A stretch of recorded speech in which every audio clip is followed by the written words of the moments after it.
the Week on iRadio. Benji Cosmetics South Sudan, and Sportswear Kenya, GTP Textiles Ghana, Sonia Mugabo Rwanda, and Fish and Plankton Books from Ghana. Visit us at shop 11 UX Mall, South Bay Roundabout, or contact us on 0927-6232. Social media handles Afro Quality on Instagram, Facebook, and TikTok. Discover the best of Africa at Afro Quality. Are you looking for high-quality school uniforms? A skilled and reliable South Sudanese tailor is here to meet your needs. With years of experience, he produces and supplies durable and well-fitted school uniforms to schools both within and outside Juba. Based in Udeni, he ensures that every uniform is crafted with precision and delivered on time. His services are not only professional but also affordable, making him the perfect choice. Sounds of the Week on iRadio. Your eye on South Sudan. Sounds of the Week on iRadio.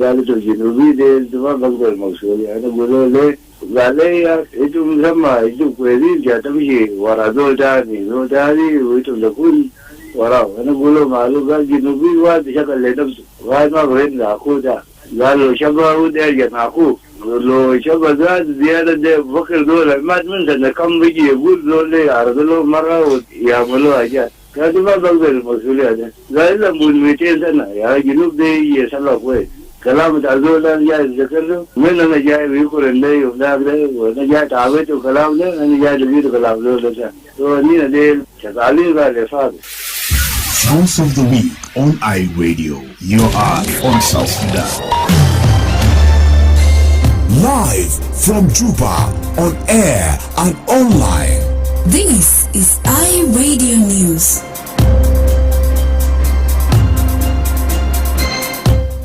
Hello, this is iRadio News. First, here are the headlines.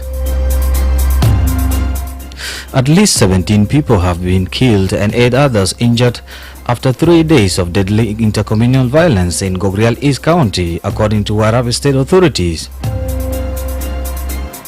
The Commissioner of Kajokeji County in Central Equatorial State says he has requested authorities in Yumbo district of Uganda to transfer the body of a dead SSPDF soldier to the Embassy of South Sudan in Kampala, saying the matter goes beyond the jurisdiction of the county.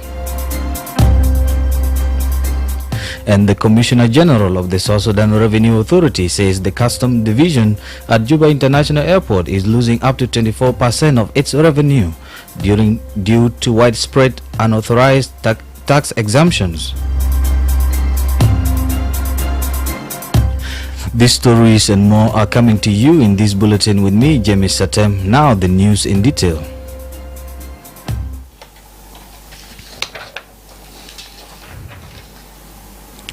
At least 17 people have been killed and 8 others wounded after 3 days of deadly intercommunal violence in Gogrial East County, according to Warabi State authorities.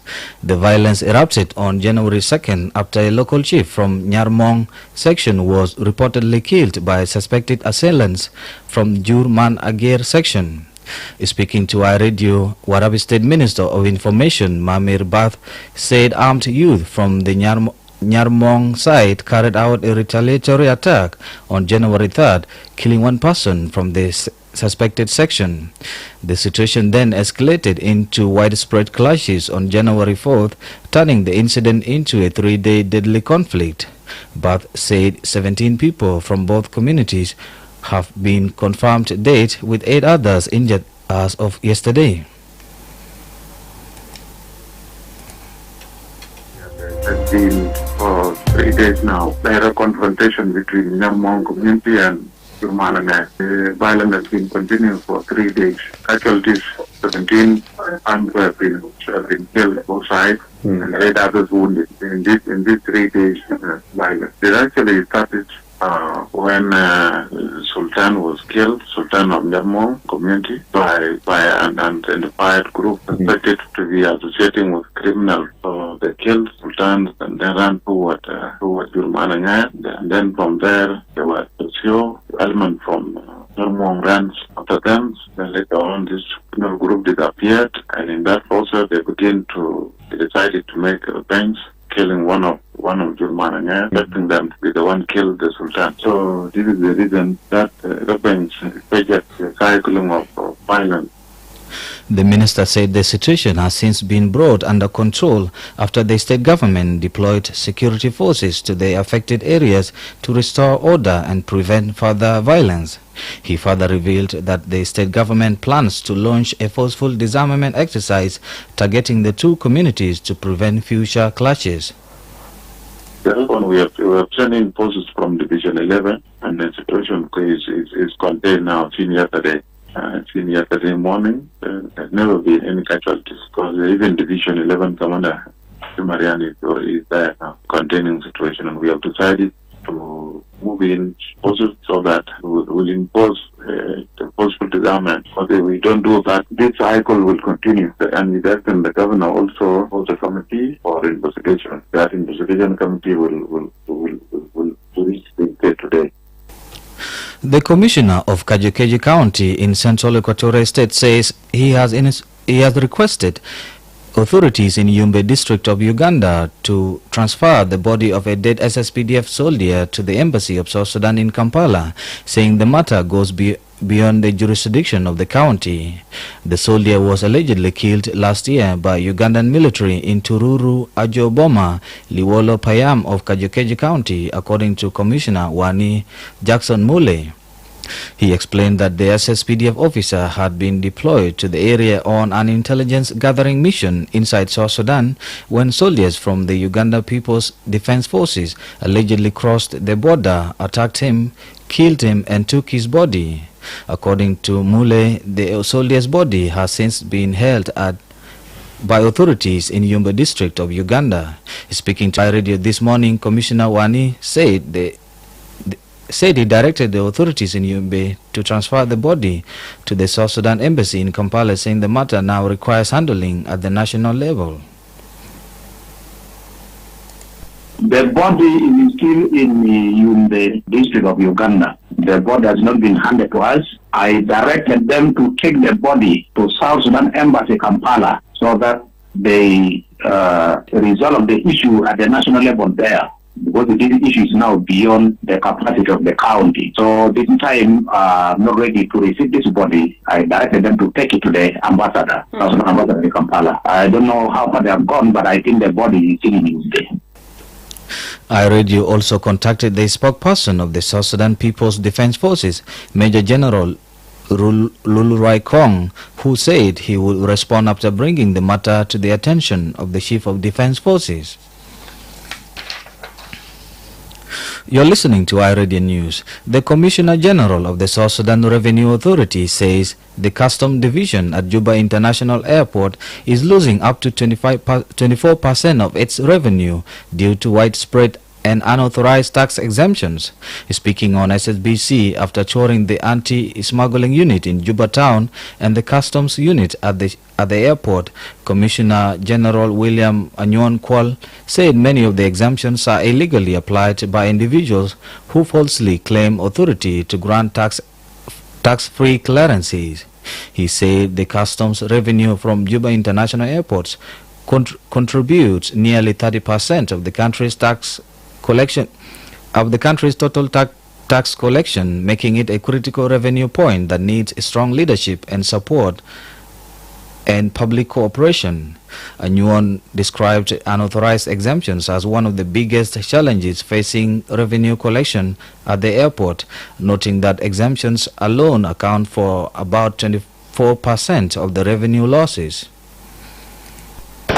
One of the things that we are facing as challenges, and the one that affecting our collection, is the exemptions. At this airport, there are a lot of exemptions that we are counting. Exemptions that we are getting from this airport are not authorized exemptions. They are exemptions that are being imposed by some individuals. Some individuals that thinks that they have power to get exemption free. And these exemptions, to announce to you, they are like 24% of our collection that we are losing through this exemption.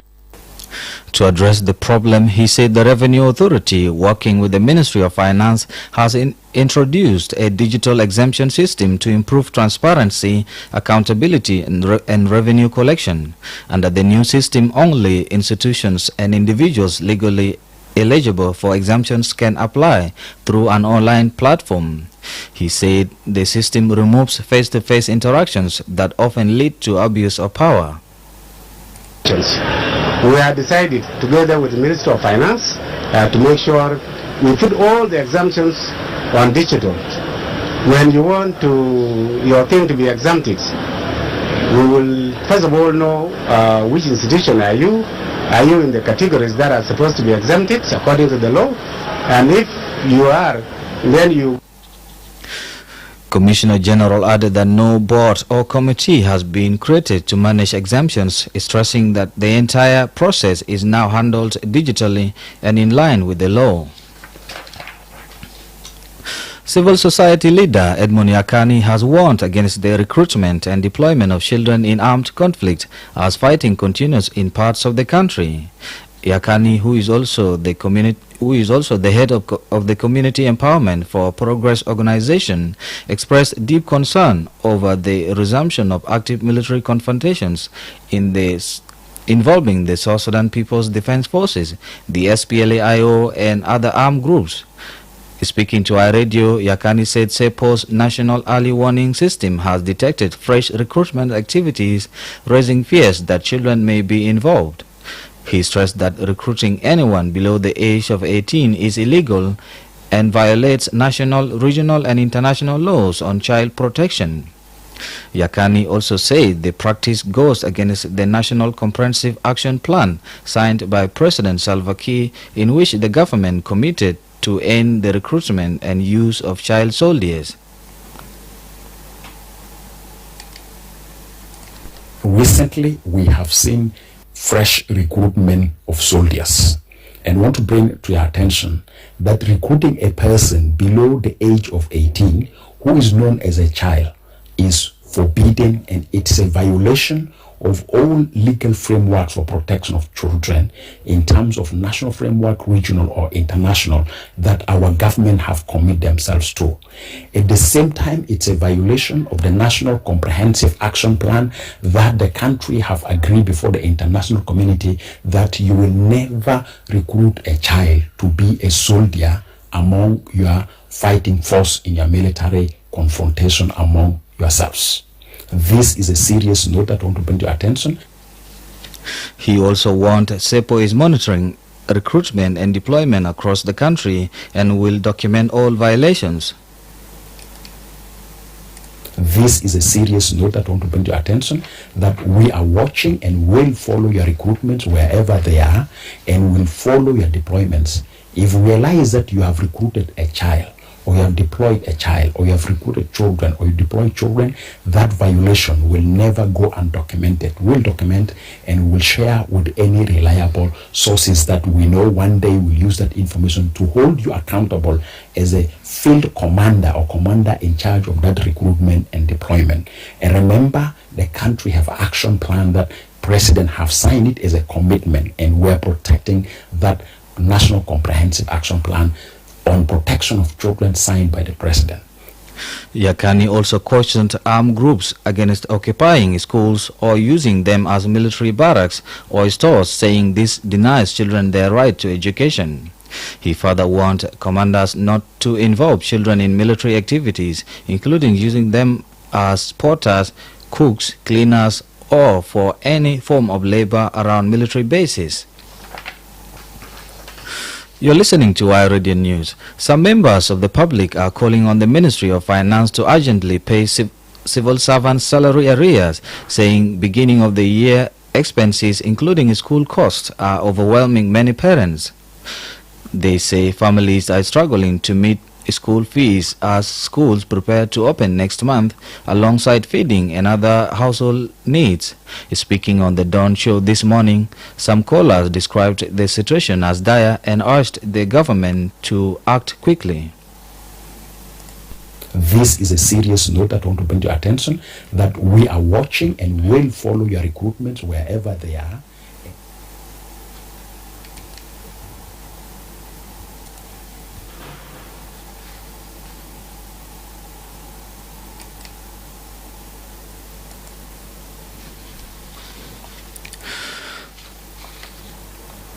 I apologize for the wrong clip. The callers appealed to the national government to prioritize payment of arrears to release the hardship facing civil servants and their families. You're listening to iRadio News, and lastly, before the regional and international news, the Vice Chancellor of the University of Juba, Professor John Akech, has placed to improve staff benefits and student welfare as key priorities for 2026. Professor Akech said his administration will focus on enhancing welfare for both staff and students, strengthening campus services, and accelerating institutional development. In his New Year's message to the University of Juba community, Professor Akech said the university will improve compensation packages, allowances, incentives, and comprehensive medical insurance for staff. On student welfare, he pledged to expand access to affordable accommodation, upgrade health services, and create safer and more conducive learning environments. He also announced plans to address poor sanitation and waste management on campus, ensure access to clean water, and restore reliable electricity and internet connectivity. In addition, the Vice Chancellor said the university will advance digital services, including fully digitalized student portal, electronic results processing, and online admission system to improve efficiency and accessibility for both students and staff. Professor Akech returned to the university last year following his reappointment. In March 2024, he was relieved of his duties as Vice Chancellor during a leadership reshuffle at the public universities ordered by President Kiir. He was replaced by Professor Robert Mayom Koirot Deng before being reappointed to the position last year. You're listening to iRadio News, and now to the regional and international news. Here is Walma Pal. Good afternoon. Taking you through regional international stories, the Central African Republic President Faustin Archange Touadera has won a third time after securing an outright majority in last month's presidential election, provincial results show. The 68-year-old mathematics professor was widely expected to win after the main opposition coalition boycotted the poll, citing concerns about electoral fairness. Touadera campaigned on his security record in the chronically unstable nation after rebels seized power in 2013, a crisis that led the government to enlist support from Russian mercenaries and Rwandan soldiers. Elsewhere, South Korea's President Lee Jae-myung has called for a new phase in ties with China as he met its leader Xi Jinping in Beijing on Monday. Regional security and lifting Beijing is an official ban on Korean pop culture is high on Lee's agenda as it continues its 4-day trip in China. It marks the first visit by a South Korean leader since 2019. Finally, hundreds of schools across the UK have been closed due to snow and ice as the country saw its coldest night of the winter so far. A low of 12.5 degrees Celsius, 9.5 F was recorded in Maham, Norfolk, as an Arctic blast continued to sweep the UK while rail and road passengers were warned to plan for disruption and dangerous conditions on Tuesday. Southeast and central England, which have avoided the worst of the cold snap so far, could see disrupted wintry weather on Thursday and Friday, the Met Office said. That's all from the regional and international stories. With me, Walma Pal. Thank you, Walma Pal. And now to the sport news. Darlington Moses joined me in the studio live.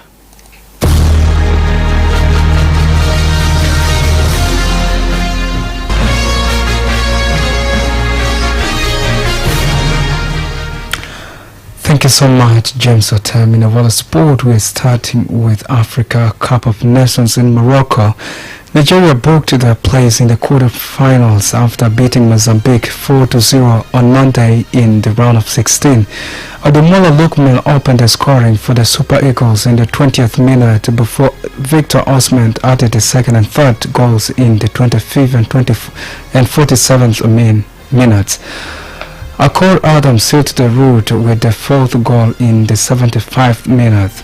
Nigeria will now face the winner of the match between Algeria and the Democratic Republic of Congo in the quarterfinals. Meanwhile, Egypt successfully overcome Benin after defeating them 3-1 after extra time to qualify for the quarterfinals of AFCON 2025 Morocco. Egypt's reward is a tie against either Ivory Coast or Burkina Faso, whom will meet on Tuesday evening. In European football, Strasbourg manager Leandro Senior says he has agreed verbally to take over at Chelsea. The 41-year-old Englishman is set to replace Enzo Maresca, who left on New Year's Day. Chelsea have confirmed the appointment of Leandro Senior as the new head coach. He has signed a contract that will take him through to 2032. And finally, West Bromwich Albion head coach Ryan Mason has been sacked by the Championship club following Monday's defeat at Leicester City. The 2-1 loss was their 10th successive away defeat and left the Braggies 18th in the table, 10 points adrift of the playoff places. In basketball, the Charlotte Hornets handed over reigning champions Oklahoma Thunder a heavy 124-97 defeat on Monday in the NBA, while Eastern Conference leaders Detroit Pistons continued their strong form with a convincing 121-90 revenge win over the New York Knicks. This is all in the world of sport, and back to you, James Atem. Thank you, Darlington Moses.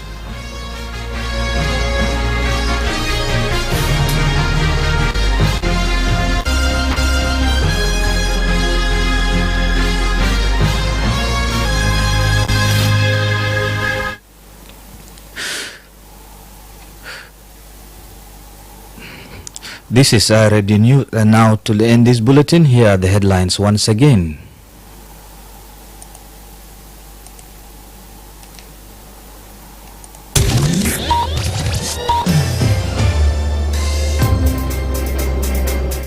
At least 17 people have been killed and 8 others wounded after 3 days of deadly intercommunal violence in Gogrial East County, according to Warabe State authorities. The Commissioner of Kajekeje County in Central Equatorial State says he has requested authorities in Yumbe District of Uganda to transfer the body of a dead SSPDF soldier to the Embassy of South Sudan in Kampala, saying the matter goes beyond the jurisdiction of the county. And the Commissioner General of the South Sudan Revenue Authority says the Custom Division at Juba International Airport is losing up to 24% of its revenue due to widespread and unauthorized tax exemptions. That's the end of our radio news. If there is a story or an event you'd like our radio to cover or report about, please send us a text message on +211 925 287 870. It's also our WhatsApp number. Follow us on X at iRadio Juba, like our Facebook page iRadio, subscribe to our YouTube channel at iRadio South Sudan. You can also visit our website and listen to us online at www.iradio.org. Stay tuned for news in Arabic at 1/2 past the hour. I am James Atem.